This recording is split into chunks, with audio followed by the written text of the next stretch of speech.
All right, folks, here we are. We're live. I am live, standing in the high places for sure. Gezer. What a city this is, folks. This was one of the ancient Canaanite cities. It was a city that was, as a matter of fact, there's megalithic stones just over there where they had altars and they worshiped their pagan gods here in Gezer. But at one point in history, we know that Joshua had to come here and fight a battle. He fought it and took this city because they had actually helped one of the cities of the Amorites, which was Lachish, and they helped them fight after they had fought against Israel. Israel took all 5 Amorite cities. But then Joshua came here and took this city, Gezer, and these high places, very important.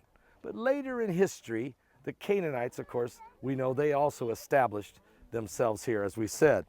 And it came a time in the Bible, in 1 Kings chapter 9, the Bible tells us that the king of Pharaoh, the king of Egypt, had gone up and taken Gezer and burned it with fire and slain the Canaanites that dwelt in this city and give it for a present unto his daughter, who was Solomon's wife. This is unbelievable. So the Pharaoh of Egypt takes this city, takes this high place, Gezer, and gives it to his daughter, who is married to the king of Israel, Solomon. This is part of how Solomon's wisdom, how he had peace with all of his enemies and all of those around him, because he married the daughters of these kings. He was very wise. This is why he was so important in establishing the reason he actually was able to build the first temple of the Lord, not David. David couldn't, because the Bible says he had too much blood on his hands. He was a warrior. He had to fight. He was involved in so much bloodshed. And God said, David, thank you so much. You went as far as you can go. Sort of like Moses. Thank you so much. You went as far as you can go. Joshua's going to come on into the promised land. Same situation here.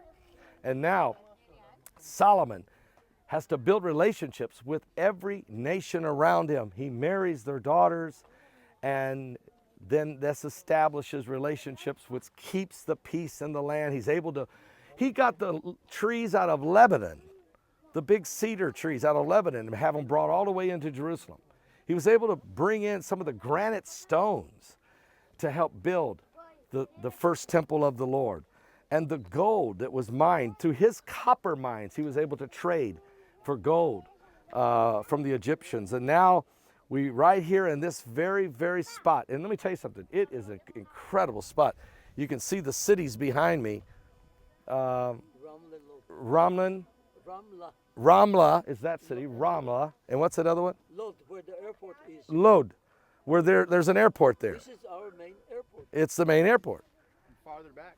And farther back. Farther back is going to see Tel Aviv.